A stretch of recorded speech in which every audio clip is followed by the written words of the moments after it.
Julie. Bonsoir. Avant d'attaquer, je vais faire les recommandations d'usage. Comme ça, Julie va en profiter pour les connaître parce qu'il y a des petites particularités pendant nos lives. Première chose, hyper importante, si tu es sur Facebook et que tu nous écoutes, si tu es sur Instagram juste ici, venez, rejoignez-nous sur YouTube. C'est là où vous pourrez voir Julie qui est l'invitée de ce soir. Deuxième recommandation très importante, il y a un décalage entre nous, la discussion qu'il y aura entre moi et Julie et vous. Donc, je vois les commentaires en temps réel, mais je vous réponds avec un décalage. Donc, c'est à peu près normal, ne vous inquiétez pas. Simplement, sachez-le, c'est important parce que il nous faut le temps de pouvoir traiter vos questions et d'y répondre et puis que vous voyez les réponses. Dernier point et non des moindres, bonsoir à tous ceux qui nous rejoignent. On va aborder donc ce soir l'écriture de livres sous un angle assez original. On est d'accord avec Julie pour l'angle. Mais dans un premier temps, c'est normal. Avant de parler du sujet de l'investissement, on va quand même laisser Julie se présenter. On va discuter. Donc, comme d'habitude, on discute, on marque des pauses, on répond à vos questions. Chaque chose en son temps. Ça va bien se passer. Julie, bonsoir. Je pense que le mieux pour t'introduire, c'est de te laisser te présenter. Ok, merci Nicolas. Bonsoir à tous. Donc moi je m'appelle Julie Huleux, je suis auteure de romances best-seller. Mes spécialités sont les romances à suspense et donc ce qu'on appelle les romances avec de l'action et tout ça. Et je vis de ma plume. Et donc ce qui est quand même assez notable par les temps qui courent, n'est-ce pas? C'est rare. De vivre. C'est rare, c'est rare. Maintenant, je vous expliquerai comment, pourquoi, les petites spécificités qui font toute la différence et les idées reçues qu'on a sur les auteurs qui expliquent pourquoi les auteurs sont des artistes fauchés, faméliques, alors que le livre est un investissement à long terme et d'ailleurs, c'est même ce que vous appelleriez un revenu passif. Oui, c'est vrai. Voilà. Tout à fait. Donc, je suis aussi entrepreneur, donc femme entrepreneur, puisque je fais diverses choses. J'accompagne des gens dans l'écriture de leurs livres, dans leur carrière, autant dans le livre de fiction que dans le livre de non-fiction. Et c'est une autre de mes casquettes. Voilà, pour me présenter en résumé. Alors, c'est intéressant. Moi, je vais rebondir sur ce que dit Julie. Comme ça va vous situer. Bonsoir Alex, bonsoir Nicolas, bonsoir Lara, bonsoir à tous. Pensez à liker, partager. Anne, rejoins-nous sur Facebook. Voilà. Donc, je vais mettre les liens d'ailleurs rapidement sur Facebook aussi. Rejoignez-nous sur YouTube, pardon. Et sur Facebook, rejoignez-nous sur YouTube. Je vous ai mis le lien. Juste, je vous fais le lien entre Julie et moi. Julie, on s'est rencontrés par le vecteur de mon livre qui est juste là, où du coup, elle voulait un peu en savoir plus sur comment j'en étais arrivé dans ce processus du livre. Seb, si tu veux voir Julie, il faut que tu viennes sur YouTube. Je t'ai mis le lien sur Facebook juste au-dessus. On s'est rencontrés par ce vecteur. J'ai vraiment apprécié sa manière de voir les choses. Je trouve que c'est très intéressant et comme elle vient de vous le dire, elle a une vision singulière du livre. On va en parler encore tout à l'heure. Je vais commencer, Julie, par te poser une première question. Comment t'en es devenue à être auteur? C'est pas une carrière facile, d'autant que je pense que tu avais les mêmes parents que moi. Nos parents, de manière générale, dans notre génération à nous, ne poussaient pas vers les carrières artistiques parce que c'était des revenus, comme tu l'as dit toi-même, assez aléatoires. Comment, alors premièrement, on en arrive au livre. Ça, c'est la première question. La deuxième question, comment on a le courage d'aller dans le livre en sachant qu'il y a ces a priori qui planent autour de ce domaine d'activité? Alors, en fait, oui et non. C'est-à-dire que je suis d'accord avec toi sur le fait que nos parents ne nous poussent pas vers une carrière artistique, mais la différence, c'est que moi, j'ai été élevée par des intellectuels de gauche, et donc chez nous, il y avait beaucoup d'artistes. D'accord. Mais des artistes pochés, n'est-ce pas? Parce que l'artiste ne peut pas vivre de son art, n'est-ce pas? Nous devons vivre d'amour et de fraîche. Donc, donc les artistes pochés, on en côtoyait beaucoup, tu vois. Donc ça, c'était pas un problème. T'as un petit côté bobo, tout ça. D'accord. Voilà, donc typiquement, c'est le genre d'artistes qui ont besoin de mécénat, tu vois, pour vivre. Donc mes parents m'ont jamais vraiment bloqué par rapport à ça, mais il est évident que c'était difficile d'imaginer qu'on puisse faire carrière en tant que romancière, en fait. Voilà, donc moi au démarrage, je me dessinais pour le cinéma. Ah, intéressant. Voilà, donc j'ai une formation de scénariste. Et puis, le problème, c'était pas mes parents, en fait, c'était la société. C'est-à-dire que même si mes parents ne me bloquez pas la voie, il m'encourageait pas non plus. Je veux dire, c'est très difficile. Tu sais pas comment soutenir quelqu'un qui veut vivre de sa plume en tant que scénariste, d'autant plus que à l'époque, il y a 20 ans, les scénaristes femmes, t'en avais pas, quoi. C'est vrai aussi, oui. J'avais pas noté cette spécificité. Tu as tout à fait raison. Ouais, il y en avait pas. Il fallait être réalisateur de films, donc réalisatrice en plus, c'était d'autant plus compliqué, pour avoir tes œuvres voir le jour, quoi. Mais ça voulait dire que t'avais pas d'enfants, pas de vie, pas de vie de famille, etc. Donc, c'est le poids de la société, en fait, qui m'a fait bifurquer et prendre une voie salariale normale. Ah, t'as été salarié, je savais pas. Ouais, si, j'ai été salariée pendant des années. J'ai même travaillé à Disneyland pendant 4 ans. C'est pas vrai. Je te promets. Mais J'étais alors, hôtesse d'accueil touristique. Alors, question intéressante. Mais moi, je le dis tout le temps. D'ailleurs, j'en profite à tous ceux qui sont présents. Écoutez bien ce qu'est en train de dire Julie, parce que, encore une fois, pour moi, la vie d'artiste est exactement la même que la vie d'un investisseur immobilier. Moi, pendant longtemps, ça a été compliqué de vivre de mes investissements immobiliers. Alors, pour des raisons de finances personnelles, certes, mais il y a une phase comme ça où, comme elle est en train de dire, on est obligé de travailler, de faire des concessions en attendant que ça se mette en place. Du coup, tu la vois venir, ma question. Tu écrivais pendant tout ce travail à côté, tu vois, tu menais une double vie?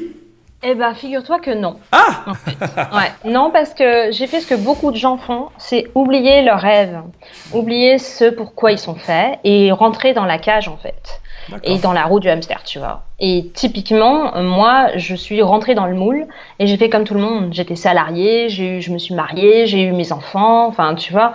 J'ai été mère au foyer pendant des années. Donc, tu vois, dans ce moule-là, c'était compliqué. Et puis, petit à petit, tu sais, ta vraie passion, les choses qui t'intéressent vraiment, reviennent. La plupart des gens que j'ai pu rencontrer, qui m'ont dit oui, moi aussi, je me suis mis à l'écriture, etc., sont des gens qui sont à la retraite.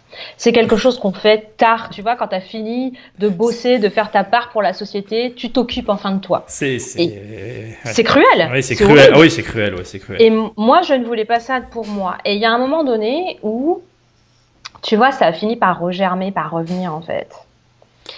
Et je me suis remise à écrire. C'est quoi le déclencheur?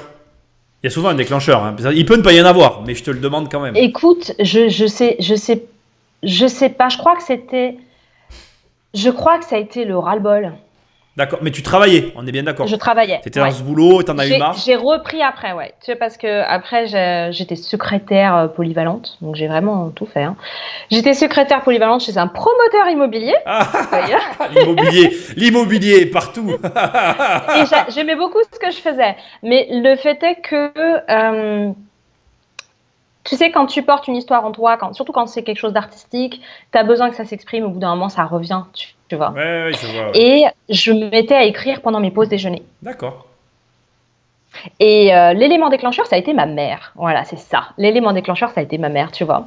Ma mère, qui, elle, est grande lectrice de romans Harlequin devant l'Éternel et qui avait vu une annonce d'Harlequin parce que c'était juste après le grand succès de 50 nuances de Grey. Ah, mais c'est pas vieux alors. Non, c'est pas vieux. Ce qu'il faut comprendre, c'est aujourd'hui, c'est possible pour n'importe quel auteur de vivre de sa plume. Mais il y a 10 ans, c'était pas possible. D'accord. Voilà. Parce que avant, il n'y avait pas l'auto-édition. Et surtout, il n'y avait pas 50 nuances de Grey qui a démocratisé toute une branche de la lecture et notamment la lecture numérique. Je vous ai sorti ma Kindle exprès. Ah ouais. D'accord. Voilà. Donc la lecture numérique, ça s'est beaucoup joué avec 50 nuances de Grey au niveau de la romance, notamment. Et je vous arrête tout de suite, tous ceux qui veulent critiquer la romance, je vous signale que c'est un marché énorme et qu'on fait plus de chiffre d'affaires que le polar et le thriller réunis. Ah ouais. Et qu'on fait beaucoup plus de marge que le cinéma. Ah ouais. Au monde, ouais. Mais alors attends, qu'est-ce qu'il y a dans la romance? C'est intéressant, je trouve. Alors, la romance, c'est une littérature de genre et il y a 2 éléments très importants dans la romance. C'est d'une, ça tourne autour de la psychologie des personnages et de leurs relations. D'accord. De la relation amoureuse. Et de 2, ça se termine bien. Donc une fois que tu as ces 2 ingrédients-là... Obligatoirement? Obligatoire. D'accord. Roméo et Juliette, c'est pas une romance, c'est un drame. D'accord. Voilà. Si ça se termine pas bien, c'est pas une romance. Ok ? Donc la romance te permet de... mais ça marche aussi pareil pour le polar. Hein. On peut pas faire autant de chiffre d'affaires, mais ça marche très bien. Le polar, le thriller, la fantasy. Aujourd'hui, la littérature contemporaine fonctionne hyper bien. Tout ce qui est un mélange de dev perso, type Raphaël Giordano, ça marche super bien aussi. Donc, ça a vraiment démocratisé. Il y a une nouvelle place qui a été prise depuis 50 nuances degrés dans la littérature contemporaine en général, parce que ça a amené à la lecture des gens qui ne lisaient pas ou qui ne lisaient plus. Est-ce que je te coupe parce que ça m'a fait une question. Est-ce que tu penses que Musso, qui est critiqué par beaucoup d'auteurs pour un style d'écriture, pardon, c'est encore très particulier ça, pour un style d'écriture s'adressant à des gens justement qui ne lisent pas, ou en tout cas on dit qu'il a une écriture assez visuelle, voilà, populaire. Est-ce que tu penses que tous ces auteurs-là ont contribué aussi à finalement redonner un gain d'intérêt pour la lecture? Je pense que Musso écrit de la romance déjà. Il faut que ça soit clair. Sauf que comme c'est un mec, ça se dit pas, tu vois. Donc clairement, Musso, Lévy. Oui, je pense qu'il y a un peu de ça. D'abord parce qu'ils viennent de l'école américaine où c'est beaucoup, on va être très visuel. Beaucoup du show don't tell, c'est-à-dire qu'on va te montrer les choses avec une écriture qui pourrait être presque cinématographique plutôt que te dire à la Camus, tu vois. Je peux le dire publiquement, c'est un peu moi je me suis inspiré de Musso pour écrire mon livre là. Donc tu as très bien fait. Voilà. Je suis inspiré parce qu'effectivement j'ai étudié son style et il a un style, il va choisir. À la lecture après avoir travaillé le style de Musso, quand j'ai réécrit mon bouquin dans les phases de réécriture, les différentes phases, j'ai introduit des méthodes de travail que Musso introduisait, c'est-à-dire que Musso dans son bouquin il va choisir de dire par exemple, j'ai joint les deux bouts des fils de la voiture, mais ça ne marche pas comme dans les films. Et ce détail très visuel, en fait, c'est très typique du style de Musso. Et d'ailleurs, les gens, et je vais être très franc, les gens qui lisent des livres de littérature un peu plus élevés que mon style à moi, n'ont pas forcément aimé mon livre. Alors, il n'y en a pas beaucoup, ça représente une minorité, mais les gens qui n'aiment pas tout ça, n'aiment pas trop ce style-là très visuel, en fait. Je vais t'avouer un truc. Les livres très élevé au niveau intellectuel, c'est-à-dire au niveau de langue en fait. Le niveau de langue et le niveau de style élevé font très peu de ventes. C'est-à-dire que l'intelligence, et je suis là aussi pour vous aider à casser quelques a priori. Par exemple, on va penser que la littérature de genre, c'est une littérature de bonne femme, c'est la littérature de gare, c'est des trucs, voilà. N'empêche que ça fait du chiffre d'affaires. Parce qu'on n'est pas là pour faire de la philosophie. On véhicule les valeurs, etc. Mais on est dans l'entertainment. C'est-à-dire qu'on est vraiment dans le divertissement, dans le même ordre que Netflix. Ouais, c'est ça, je vois. Et oser dire que, voilà, en fait, c'est la même comparaison entre le cinéma d'auteur et les blockbusters au cinéma. Et ouais, je vois ce que tu veux dire. Tu vois, donc la littérature, c'est du cinéma d'auteur, tu vois, c'est le truc, caméra plongée pendant 7 heures, tu filmes un mec en train de dormir. Promis, j'ai eu ça en école de cinéma, je me suis tapé 7 heures de film d'un mec en train de dormir, véridique, plan fixe.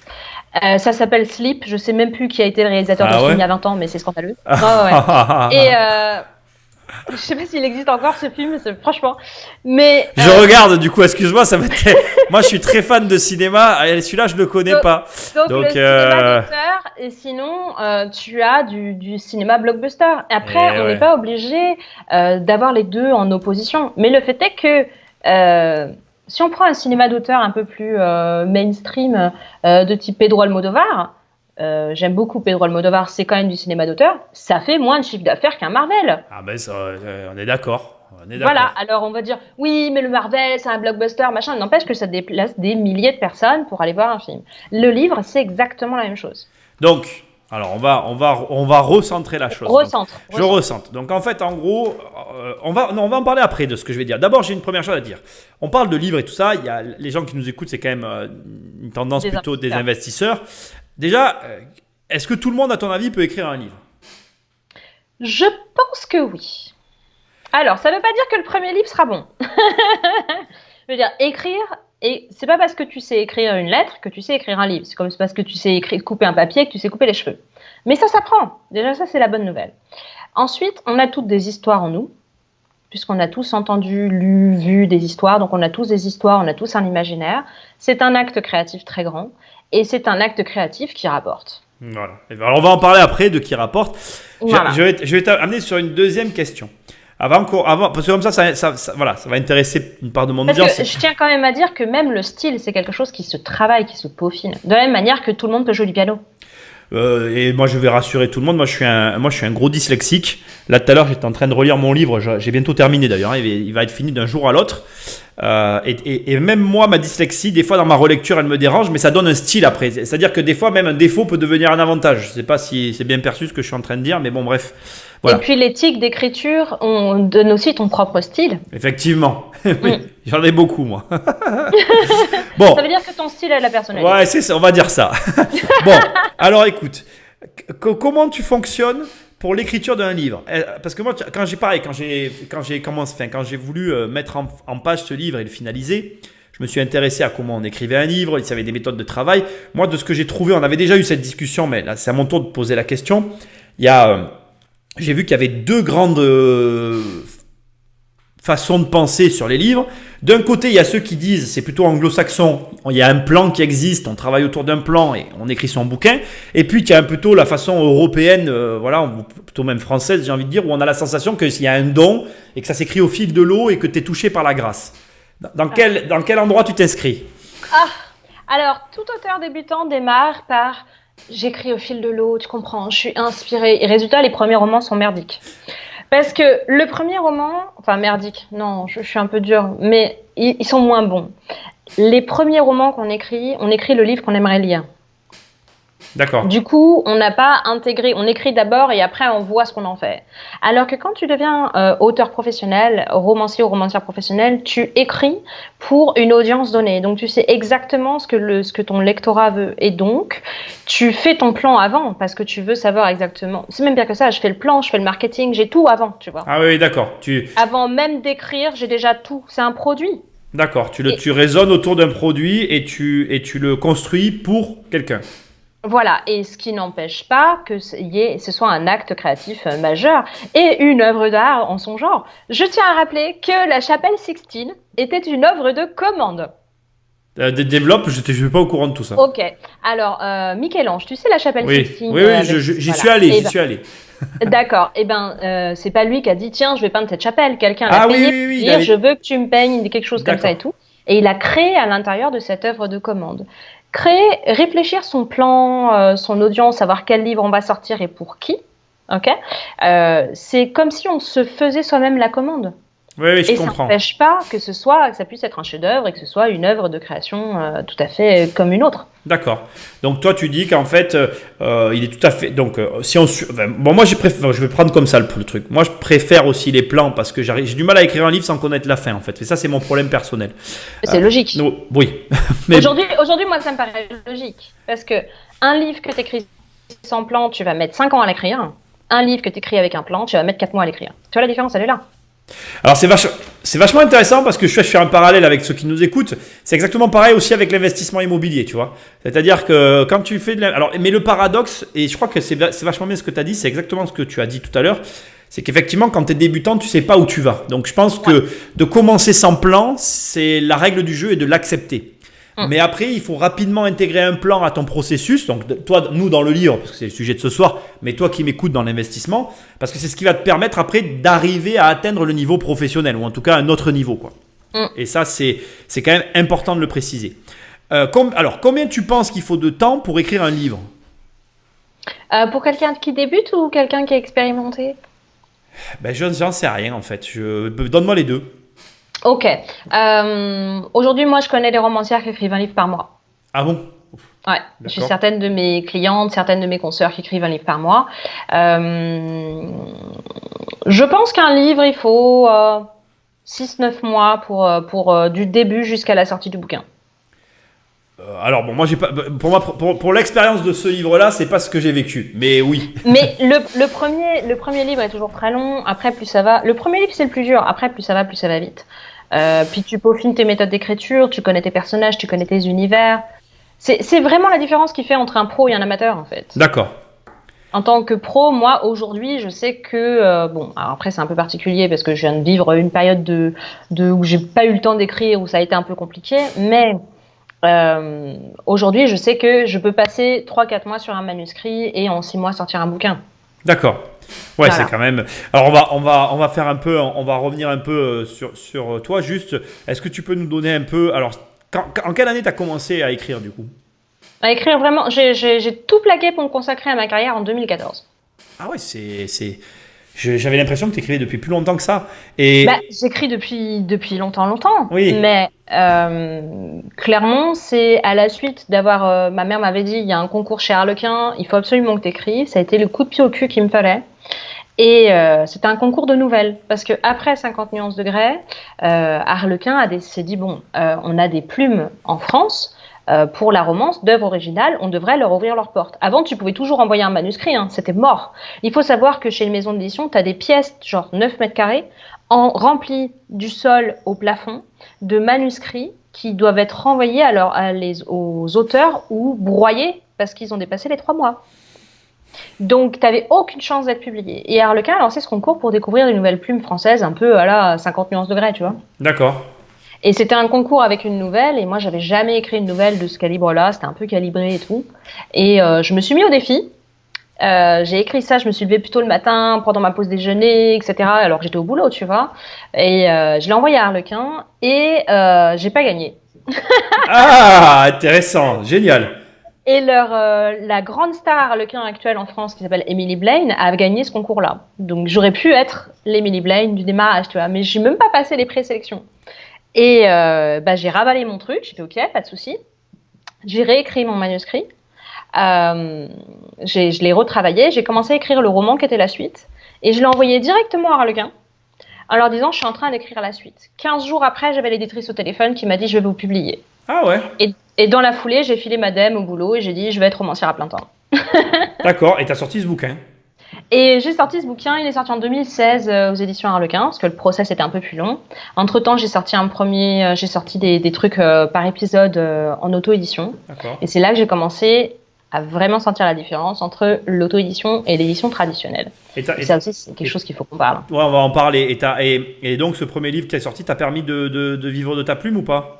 Pas encore. Parce que on croit qu'il suffit de sortir un livre et ça y est, il va faire un carton. Mais sauf que nous, les auteurs, on n'est pas formés à tout ce qui est marketing, à tout ce qui est choses-là. Et surtout, il y a une nouvelle tendance maintenant qu'il n'y avait pas avant, c'est la communication digitale.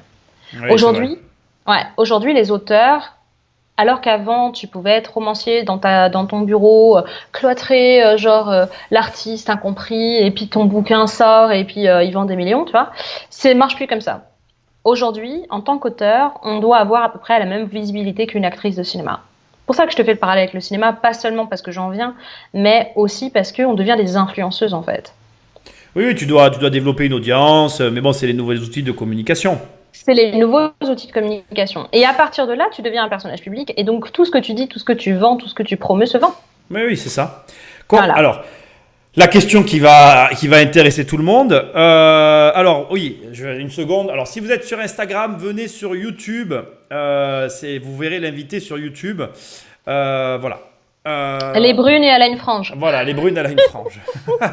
Et sur Facebook, c'est pareil. Venez sur YouTube pour voir Julie. Ça sera mieux parce que là, sinon, vous avez l'impression que je suis tout seul, ce qui n'est pas le cas. Voilà. Moi, je vais poser la question qui va un petit peu intéresser tout le monde et qui va nous faire le pont avec l'auto-édition, etc. Puis moi, je pourrais en parler aussi parce que du coup, moi, j'ai mon livre que je gère de mon côté. Combien on peut gagner avec un livre? Ok. Avec un livre?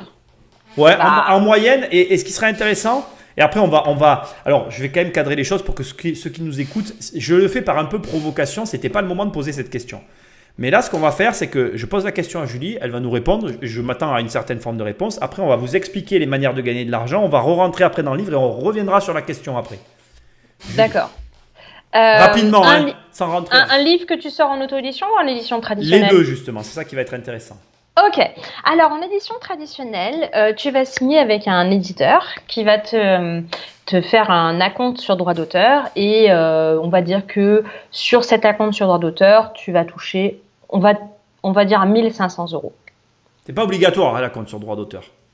Non, c'est pas obligatoire, mais une bonne maison d'auteur, une bonne maison d'édition le fait. D'accord. Ce sera déduit de tes droits d'auteur que tu toucheras 1 an et demi à peu près après la sortie de ton livre. D'accord. Donc, accroche-toi. Attends. Bon, on en parlera après, vas-y. Et après, Donc, voilà. l'auto-édition, c'est plus une entreprise. Et l'auto-édition, tu es une entreprise. En fait, en tant qu'auto-édition, même simplement en auto-entrepreneur, par exemple, au lieu de toucher 8% de tes droits d'auteur, comme c'est le cas, c'est-à-dire que sur un livre à 10 euros, toi, tu touches juste 8%. Tu vois, quand c'est publié chez un éditeur, là, tu vas toucher sur la version papier, ça peut aller jusqu'à 50%, sur la version numérique jusqu'à 70%. Donc, c'est vachement plus large, tu vois. Oui. Donc, sur un livre, si c'est ton premier, tu peux facilement arriver jusqu'à 5 à 10 000 euros. Après, si tu as déjà plusieurs livres et que tu as déjà une série ou que tu as déjà une communauté, chaque bouquin peut te rapporter entre 50 000 et 100 000 euros, ça dépend. Par an. Par an. Oui, parce que c'est une particularité. Je sais pas si tu veux l'aborder maintenant. On va en parler après. Juste, moi j'avais cette question. Alors là, c'est plus personnel un petit peu aussi, parce que je suis un petit peu intéressé quand même. Est-ce qu'il y a un nombre de livres, un palier à partir duquel tu vois une différence en termes de revenus? Tu vois, genre par exemple, est-ce que si tu as 5 livres à ton actif, tu commences à vraiment gagner plus que si tu n'en as que 1 ou 2 ou c'est 10? Tu vois, est-ce qu'il y a un palier de nombre de livres édités qui marque une différence?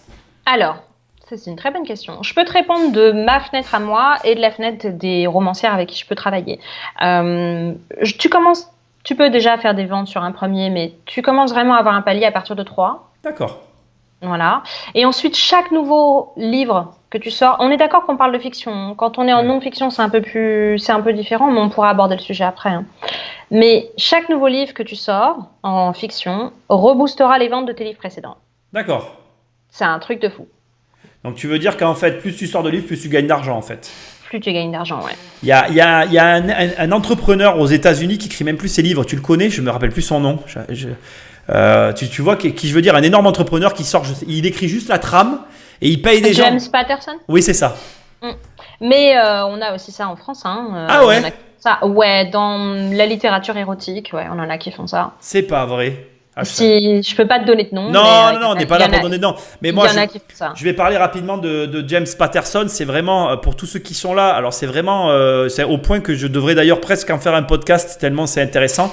Alors, ce qui est d'autre très intéressant avec James Patterson, je me permets d'en parler, Julie, parce que c'est un personnage que je trouve très drôle, c'est qu'il est détesté par certains écrivains, en fait. Ça revient à ce qu'on disait tout à l'heure, c'est-à-dire qu'il y a des gens qui considèrent qu'en fait, il n'est pas auteur, et lui, il s'en fout totalement, parce que pour lui, c'est un business, et que du coup, il produit des bouquins comme un studio de cinéma produit des films, en fait. Et c'est vraiment très intéressant. Il a une armée de gens qui gèrent, en fait, les différents pôles de vie de ses livres. Et c'est énorme, on m'avait donné, il est assez âgé, ouais, voilà, il a 73 ans aujourd'hui et il est à la tête d'un empire du livre. C'est un mec, c'est vraiment, je vous invite à tous ceux qui regardaient le live ce soir à vous intéresser à James Patterson. C'est vraiment, je pense que je ferai un podcast dessus tellement il est intéressant. Salut à tous millionnaires et à tous ceux qui nous rejoignent. Alors, c'est vrai que après se pose la question de l'œuvre artistique en fait. C'est ça. Bon, après. Se pose la question de l'œuvre artistique. Mais en fait, c'est comme si tu avais ceux qui sont des pures œuvres de l'esprit et ceux qui font que du business. Mais entre les deux, on a un champ des possibles immense, quoi. Et ça existe. Le problème, c'est que ceux qui sont un pur produit de l'esprit font pas d'argent. Du coup, ils sont extrêmement jaloux de tous ceux qui font du fric. Et c'est une des raisons pour lesquelles dans la romance et dans le polar maintenant c'est démocratisé, mais nous, on est dans la position dans la romance aujourd'hui où était le polar il y a 10 ans. Il y a 10 ans, le polar était vraiment, on lui crachait dessus, quoi. Mais clairement. Et pourquoi on nous regarde de haut? Mais parce qu'on fait du fric. Donc, on va en parler, mais... Je suis désolée, mais chez toi, je peux me permettre d'être... Oui, tu peux en parler. De toute façon, on va parler... ce soir, on va parler un peu d'argent, parce que moi, la communauté qui est avec nous, c'est des investisseurs. C'est intéressant, je ne m'attendais pas... Je pensais pas qu'on allait venir sur James Patterson. C'est important pour moi de... Voilà. De toute façon, toute forme de business peut être abordée de différentes façons. Hein. Tu peux très bien... Aujourd'hui, moi, c'est un peu l'exemple du couteau de cuisine, quoi. Un couteau de cuisine dans les mains d'un chef étoilé, ça fait des superbes plats. Dans les mains d'un tueur en série, bon, ça fait quelqu'un qui va en prison. C'est pareil pour tout, les livres peuvent être abordés sous forme d'un business et ça peut être un business lucratif. Rapidement, avant qu'on rentre vraiment, là on va rentrer un peu plus dans le détail, est-ce que tu peux juste, comment je vais dire ça, est-ce que tu peux quand même, on peut centrer la chose. On a dit tout à l'heure que tout le monde pour toi pouvait écrire un livre, mais malgré tout, on est d'accord, il faut que pour les gens qui veulent écrire un livre, est-ce que tu penses qu'il n'y a quand même pas un minimum, soit choisir un sujet qui nous intéresse ou connaître le sujet, ou pour toi, et ça, je pense que c'est quand même intéressant. Ouais. On peut écrire un livre sur pas sur n'importe quoi, mais n'importe qui peut écrire un livre grâce par exemple à Internet parce qu'il va aller chercher les infos et se lancer dans n'importe quel domaine. Tu vois ce que je veux dire? Alors, tu parles de fiction ou de non-fiction? Justement, c'est ça qui est intéressant. Est-ce que tu crois, par exemple, moi, Alors. qui ne suis pas du tout dans les domaines culinaires, est-ce que tu penses que je suis capable d'écrire un livre cuisine, par exemple? Si ça te passionne, oui. Ah oui, d'accord. Tu penses que dès l'instant qu'il y a un intérêt, n'importe qui peut écrire un livre? Ouais. Ok. Je pense que dès qu'il y a un intérêt, n'importe qui peut écrire un livre. Maintenant, qu'est-ce que ça apporte? Par exemple, dans le livre de divertissement, si on part dans le livre de fiction, tu vois, ma langue à fourcher mais express, c'était la suite de ma pensée. Si tu pars sur un délire, si tu pars sur un objectif de divertissement, plus qu'un délire de divertissement, il faut savoir que les gens peuvent être divertis par des millions de choses inattendues. Et je vais vous donner des exemples un peu choquants. Mais pour en revenir au livre de non-fiction, que je vais appeler livre expert, qui est un peu ma spécialité aussi, le livre de non-fiction, n'importe qui peut écrire un livre sur quelque chose qui le passionne et c'est d'autant plus intéressant s'il a un business derrière. Par exemple, toi, écrire un livre sur l'investissement immobilier, ça fait sens, t'es d'accord? Ah oui, bien sûr. Je ne l'ai pas fait d'ailleurs, je ne l'ai pas encore fait. Ça fait sens et d'autant plus que ça va augmenter ton aura dans ton audience et tes ventes en tant qu'investisseur immobilier, etc., en tant que formateur et toutes ces choses-là. Donc ça, c'est le côté non-fiction. En fiction, il y a un public pour tout. Et on a dit, je peux être cash, hein, t'es d'accord avec moi? Oui, vas-y. Ok. Il existe en romance, tu as le truc à l'eau de rose, super soft, type romance chrétienne. Ça existe, hein. Ou à peine il se touche la main. On appelle ça de la romance inspirationnelle. Ça existe. Tu as du truc super hardcore, méga BDSM de l'autre côté. Et entre les deux, t'as plein de trucs. Et t'as notamment un truc complètement inattendu qui s'appelle le dino porn. Le quoi? Ah, tu vois, j'étais sûre que ça allait t'intéresser.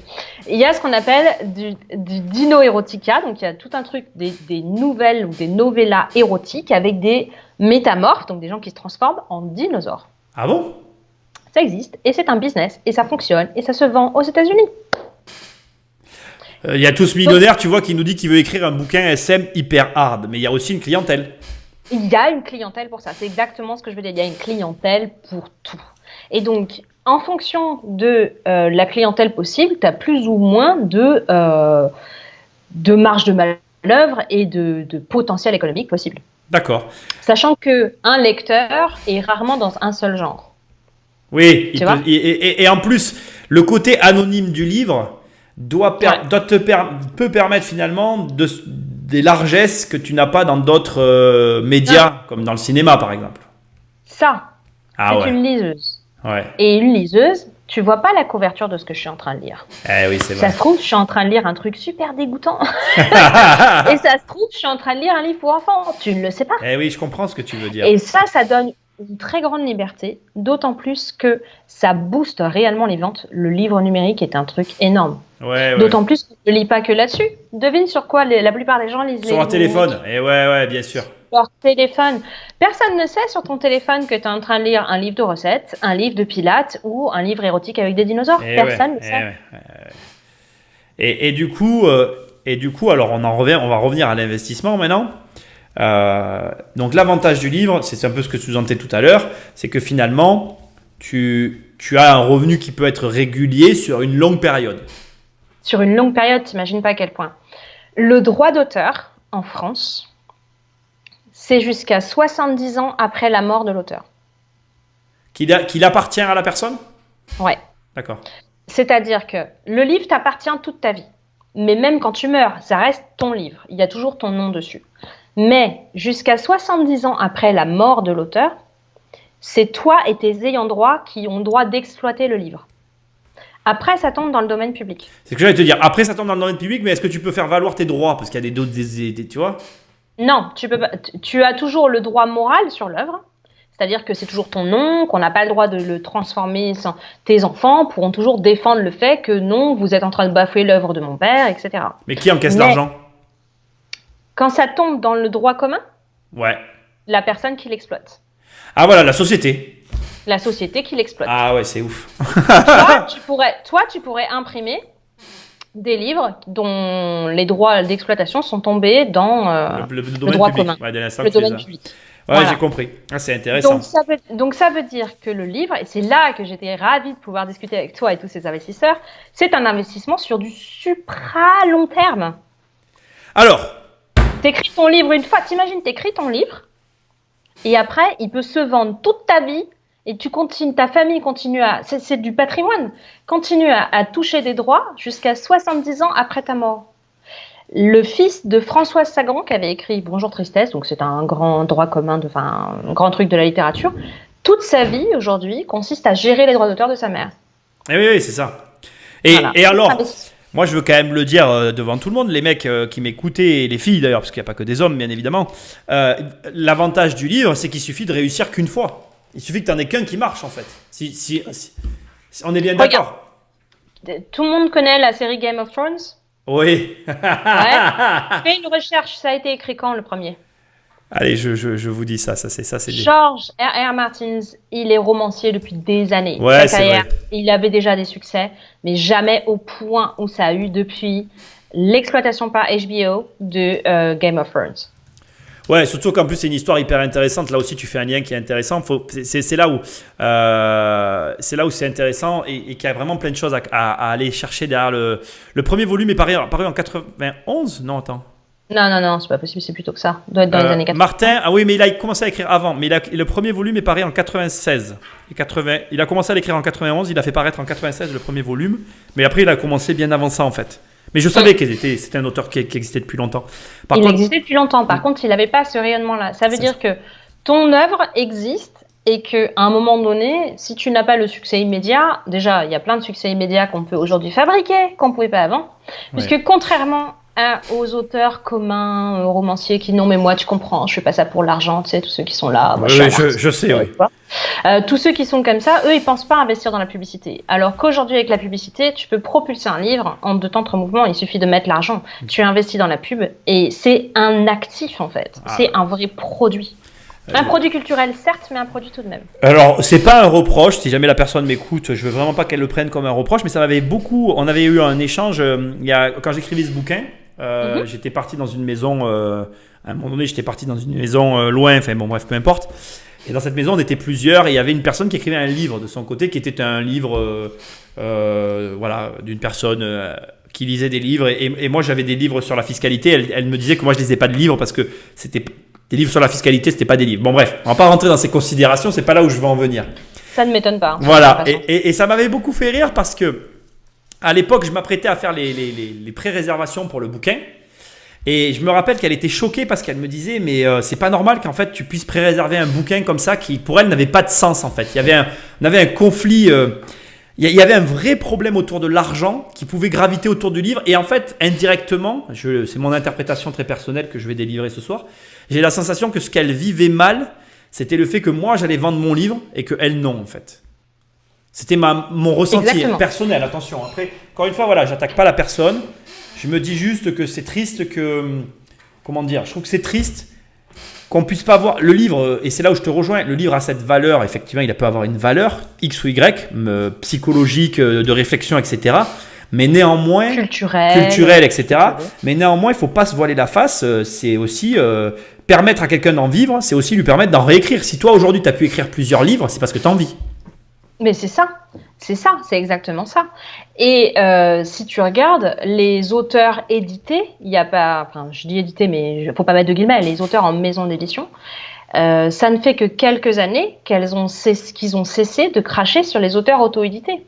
Avant l'auto-édition, donc quand tu publies toi-même ton livre, tu deviens ta propre maison d'édition, donc tu mets toutes les casquettes, éditeur, marketing, communication, etc. On était vu comme, ouais, vous avez été refusé des maisons d'édition, du coup, par dépit, vous faites de l'auto-édition. Aujourd'hui, elles nous regardent en disant, c'est incroyable tout ce que vous faites, sachant que elles sont en train de crever de faim et que nous, on a de l'argent. Ah ben moi je vais te dire que moi j'avais 3 maisons d'édition qui voulaient m'éditer. J'ai pas honte je peux en parler publiquement, hein, j'ai pas de problème avec ça. J'en ai refusé 2, il y en a une que j'ai jamais rappelée. Et la raison principale c'était l'argent. C'est-à-dire que je voyais pas pourquoi moi qui faisais tout le taf, je devais reverser autant à des mecs qui finalement, je vais pas dire que je les voyais comme profiteurs, mais presque quoi. Disons que la politique des maisons... Moi, je suis aussi éditée chez des éditeurs traditionnels. Je suis ce qu'on appelle un auteur hybride. Mais le fait est que je préfère les livres que j'auto-édite. D'une, parce que ça me donne plus de cœur à l'ouvrage, de savoir que ça va me rapporter de l'argent. Et de deux, parce que je sais, toute la communication ne dépend que de moi. Toutes les ventes ne dépendent que de moi. Alors que le bébé, le livre, que je vais confier à une maison d'édition, c'est à son boulot, à elle de la commercialité. Et la vérité, c'est que l'éditeur, les 3/4 du temps, ne sait pas vendre des livres aujourd'hui. Ah ben, il sait les fabriquer, il ne sait pas les vendre. Et ça va même plus loin que ça. Aujourd'hui, tu as beaucoup de... Comment dire ? Tu as beaucoup d'auteurs qui attendent de leur maison d'édition des campagnes de communication, des manières d'aborder la chose et tout. Ils ne savent absolument pas faire. Enfin, tu te rends compte, tu te dis, les mecs passent à côté de tout ça parce qu'ils ne savent même pas comment ça marche, les technologies actuelles, quoi. Moi, je me suis formée aux États-Unis sur le marketing du livre parce que j'en avais marre de crever de faim, soyons clairs. Voilà, c'est-à-dire que l'édition traditionnelle, ça suffisait pas. L'auto-édition, j'avais du mal à avancer. Et puis moi, quand j'ai démarré l'auto-édition en 2015, on n'avait pas de formation en ligne, on n'avait pas toutes ces choses-là. Le e-learning n'existait pas à ce niveau-là, si tu veux. Et je suis allée chercher les infos. Et je suis allée me former et tout, parce que il fallait que je trouve un moyen de commercialiser mes livres. Donc, le marketing du livre est devenu mon petit passe-temps préféré, quoi. Aujourd'hui, je l'enseigne à des auteurs, donc voilà. Mais la publicité Facebook aussi, maintenant, c'est quelque chose que je peaufine au maximum et que je suis allée me former aux États-Unis pour ça. Je vais à Houston pour apprendre des nouvelles choses dans des conférences avec des romancières millionnaires. Hein. Faut savoir qu'aux États-Unis, la romance, il y en a qui font des millions de dollars tous les ans, chacune. Et que c'est pas des conneries. Donc non, voilà. mais je le prends très au sérieux, ne t'inquiète pas. Non, mais je le dis pour l'audience parce que ça peut paraître surprenant. Mais ce qui est intéressant, c'est que je le vois aujourd'hui où j'ai développé des stratégies de publicité Facebook et je me rends compte, puisque je regarde ce que font les maisons d'édition, ce que je fais avec les publicités Facebook pour les livres, les maisons d'édition ne sont pas capables de le faire. Je suis pas étonné. Elles ne sont pas formées, elles n'ont aucune compétence dans ces domaines-là. C'est grave quand même. Ah oui, c'est grave. Mais recentrons quand même le débat pour mes amis investisseurs. Alors moi, ce que j'aimerais... Alors maintenant, j'aimerais qu'on revienne à tout ça. Tous Millionnaires nous fait un commentaire que je trouve très pertinent, il a tout à fait raison. Alors déjà, il dit une première chose que je vais te demander ton sentiment. Il dit que pour lui, les livres qui fonctionnent sont ceux qui transmettent le plus d'émotions et de sensations. Alors il met entre parenthèses érotiques, je pense, à titre d'exemple. Est-ce que tu valides ce genre de choses ou pas, par exemple ? Ouais, complètement. D'accord. Je valide ce genre de choses parce que on peut tout à fait faire la parallèle avec les films. Les films qui vous font avoir des sensations fortes, que ce soit dans l'émotion, qui vous font pleurer, qui vous font vous sentir amoureux, qui vous font vous sentir courageux, qui vous font avoir peur pour le héros, etc. Ces films-là fonctionnent très bien. Le livre, c'est de la même manière. Dans la fiction, à partir du moment qu'on est dans le divertissement, dans l'entertainment, plus les émotions sont fortes, plus ça fonctionne. C'est une des raisons pour lesquelles la romance et le polar marchent très fort. D'accord. La fantaisie aussi, soit dit en passant. Oui, la fantaisie aussi, oui, c'est vrai. Alors après, il fait une remarque, elle est très bien. Et l'érotique, on est d'accord. Oui, l'érotique aussi, mais bon après, ça c'est pas une surprise pour personne. Hein. Alors, il dit que d'autant qu'un livre est un produit scalable, parce qu'il y a un travail qui est à fournir fixe au départ, mais que les ventes, elles, peuvent atteindre des millions, et que le travail ayant été fourni, on est sur de la scalabilité. Bon, absolument. C'est une évidence, mais ça nous fait notre transition. Donc toi, tu confirmes qu'effectivement, sur le livre, il y a cette possibilité de volume qui est énorme. Comment dire ? Alors, c'est combien déjà le volume pour un best-seller français ? En France, quand tu commences à dépasser les 5000 exemplaires vendus, tu commences à rentrer dans les best-sellers. D'accord. On dit que 10 000, c'est un best-seller. D'accord. 10 000, c'est un peu la base en romance. Hein. Ah ouais, d'accord. 10 000, ça te paraît la base. Ah ouais. D'accord. Il faut savoir qu'il y a beaucoup de livres qui sortent en littérature générale à moins de 3 000 exemplaires. D'accord. Donc c'est peanuts. Oui. Et quand tu commences à passer les 10 000 exemplaires, c'est là que tu commences à compter ? C'est là que tu commences à avoir un petit bandeau, best-seller, machin, etc. Mais il n'y a pas de normes en fait. On sait qu'entre 5 et 10 000, on est bien déjà, tu vois. Ouais, d'accord. Ça commence. Après, tu peux facilement arriver, enfin facilement. Moi, j'ai un objectif à 300 000 sur un de mes bouquins, donc j'ai du boulot, tu vois. Oui, j'imagine. Mais c'est une vraie stratégie. On parle de scalabilité, c'est une vraie stratégie. C'est-à-dire que tu vas travailler différents formats, que tu vas travailler différentes audiences, différentes campagnes de publicité et que tu vas chercher à optimiser au maximum. Ok. On va revenir au début du processus. Julien me pose une question que je vais te poser, mais qui fait partie aussi des choses que je voulais te demander.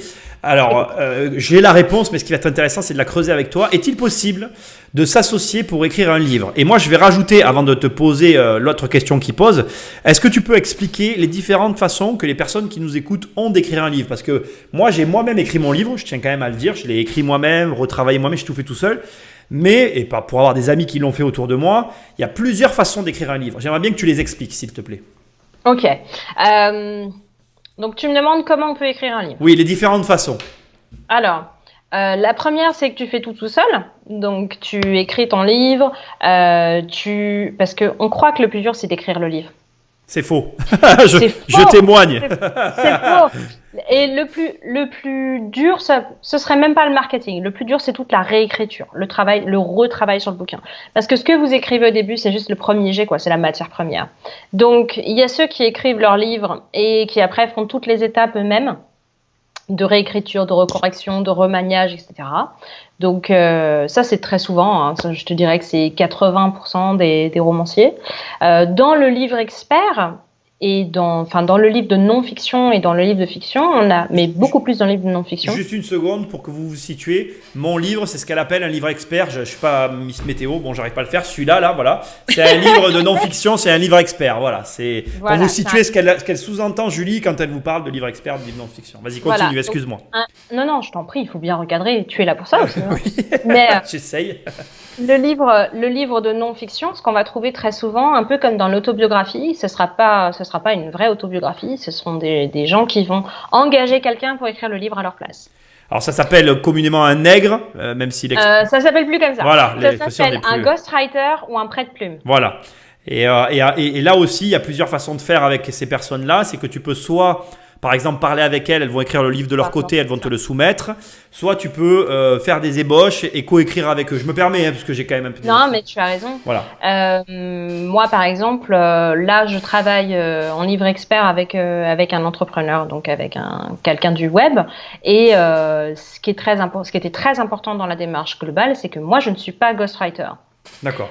Je refuse de faire du ghostwriting. Par contre, je fais tout le travail de réécriture avec lui. Alors...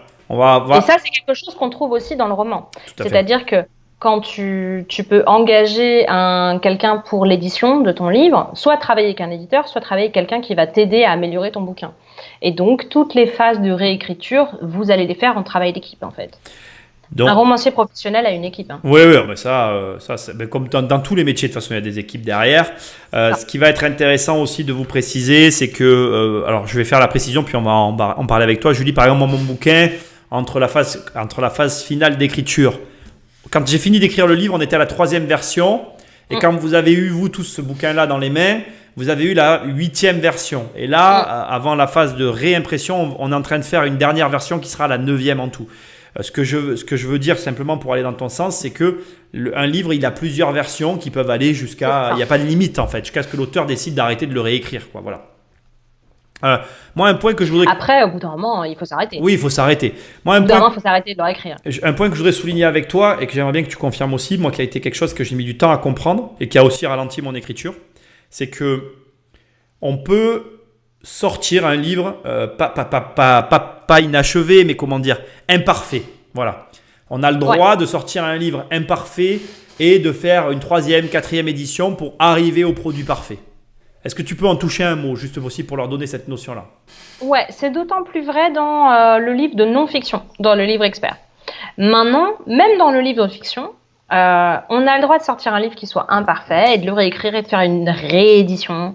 D'autant plus que vous êtes l'auteur, donc vous pouvez vous permettre tout ce que vous voulez, donc c'est quand même fabuleux. Parce que on parle de l'écriture du livre, mais il n'y a pas que ça. Souvent, le marketing est pourri. Oui. Et refaire un marketing du livre, c'est un élément déterminant. C'est comme refaire un packaging, ou c'est comme, puisqu'on est avec des investisseurs immobiliers, on est d'accord? Oui. C'est comme de refaire à neuf un appartement avant de le relouer. C'est ça. C'est toujours la même coquille, mais l'intérieur est un peu différent. Voilà. Et ça, c'est quelque chose qu'on peut faire et qu'on peut peaufiner. Récemment, j'ai ressorti mon premier roman. C'est la même chose, mais j'ai juste rechangé tout le packaging. Et ça a mieux marché?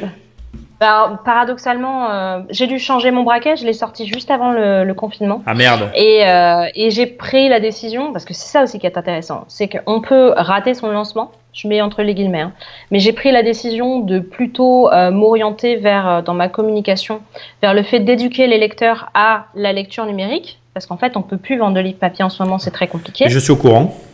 Et ce qui fait que j'ai un peu parlé davantage du livre numérique que juste de ma sortie. Mais d'abord, j'ai fait mon meilleur mois numérique en vente numérique de tous les temps. Ever, voilà.